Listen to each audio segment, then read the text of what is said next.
el lingüista Noam Chomsky elaboró la lista de las 10 estrategias de la manipulación a través de los medios.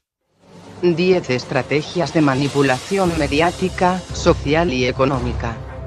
Noam Chomsky, una de las voces clásicas de la disidencia intelectual durante la última década, ha compilado una lista con las 10 estrategias más comunes y efectivas a las que recurren las agendas ocultas para establecer una manipulación de la población a través de los medios de comunicación.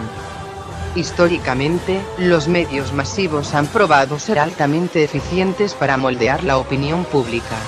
Gracias a la publicidad mediática y a la propaganda, se han creado o destrozado movimientos sociales, justificado guerras, matizado crisis financieras, incentivado unas corrientes ideológicas sobre otras, e incluso se da el fenómeno de los medios como productores de realidad dentro de la psique colectiva. Pero ¿cómo detectar las estrategias más comunes para entender estas herramientas psicosociales de las cuales, seguramente, somos partícipes? Afortunadamente Chomsky se ha dado a la tarea de sintetizar y poner en evidencia estas prácticas, algunas más obvias y otras más sofisticadas, pero aparentemente todas igual de efectivas, y desde un cierto punto de vista, denigrantes. Incentivar la estupidez, promover el sentimiento de culpa, fomentar la distracción, o construir problemáticas artificiales para luego, mágicamente resolverlas. Son solo algunas de estas tácticas. 1. La estrategia de la distracción. El elemento primordial del control social es la estrategia de la distracción, que consiste en desviar la atención del público de los problemas importantes y de los cambios decididos por las élites políticas y económicas, mediante la técnica del diluvio o inundación de continuas distracciones y de informaciones sin importancia. La estrategia de la distracción es igualmente indispensable para impedir al público interesarse por los conocimientos esenciales, en el área de la ciencia, la economía, la psicología, la neurobiología y la cibernética. Mantener la atención del público distraída, lejos de los verdaderos problemas sociales, cautivada por temas sin importancia real. Mantener al público ocupado, sin ningún tiempo para pensar. 2. Crear problemas y después ofrecer soluciones. Este método también es llamado problema, reacción, solución. Se crea un problema, una situación prevista para causar cierta reacción en el público, a fin de que éste sea el demandante de las medidas que se desea hacer aceptar.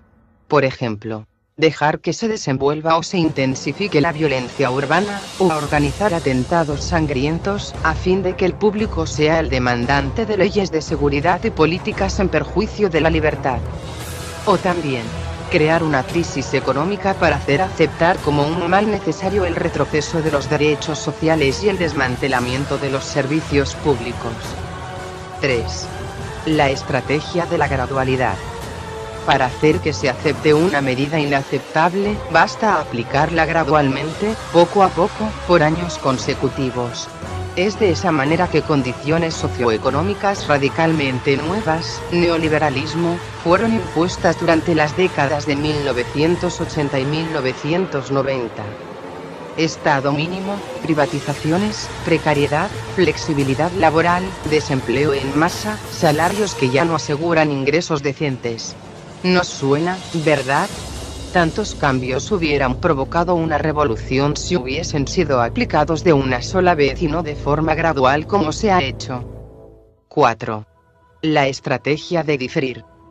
Otra manera de hacer aceptar una decisión impopular es la de presentarla como dolorosa y necesaria, obteniendo la aceptación pública, en el momento, para una aplicación futura.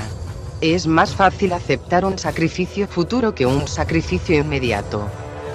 Primero, porque el esfuerzo no es empleado inmediatamente.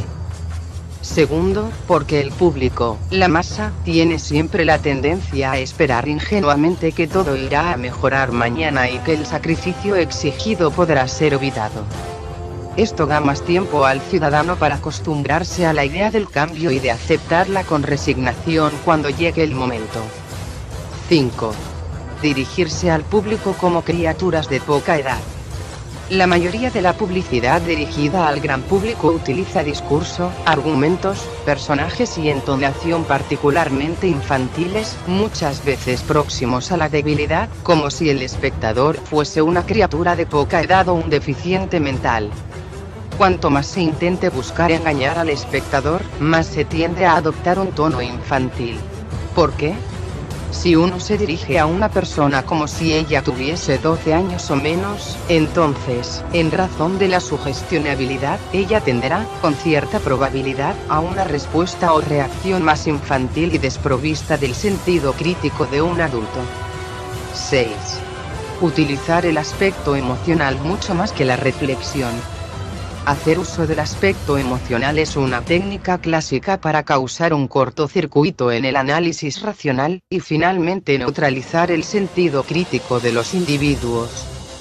Por otra parte, la utilización del registro emocional permite abrir la puerta de acceso al inconsciente para implantar o insertar ideas, deseos, miedos y temores, compulsiones, o a inducir determinados comportamientos.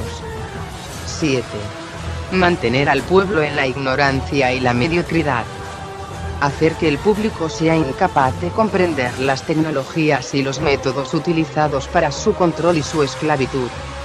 La calidad de la educación dada a las clases sociales inferiores debe ser la más pobre y mediocre posible, de forma que la distancia entre estas y las clases altas permanezca inalterable en el tiempo y sea imposible de alcanzar una auténtica igualdad de oportunidades para todos. 8. Estimular al público a ser complaciente con la mediocridad.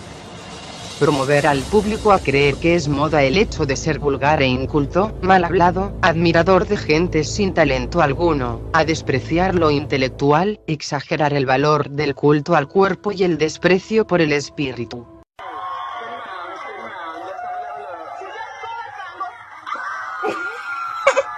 9. Reforzar la autoculpabilidad. Hacer creer al individuo que solamente él es el culpable de su propia desgracia, por causa de la insuficiencia de su inteligencia, de sus capacidades, o de sus esfuerzos. Así, en lugar de rebelarse contra el sistema económico y social, el individuo se autoevalúa, se autoinculpa, lo que genera un estado depresivo, uno de cuyos efectos es la inhibición de su acción. Y sin acción, no habrá reacción ni revolución. 10. Conocer a los individuos mejor de lo que ellos mismos se conocen. En el transcurso de los últimos 50 años, los avances acelerados de la ciencia han generado una creciente brecha entre los conocimientos del público y los conocimientos poseídos y utilizados por las élites dominantes. Gracias a la biología, la neurobiología y la psicología aplicada, el sistema ha disfrutado de un conocimiento avanzado del ser humano, tanto de forma física como psicológicamente. El sistema ha conseguido conocer mejor al individuo común de lo que él se conoce a sí mismo. Todo esto significa que, en la mayoría de los casos, el sistema ejerce un control mayor y un gran poder sobre los individuos, mayor que el de los individuos sobre sí mismos.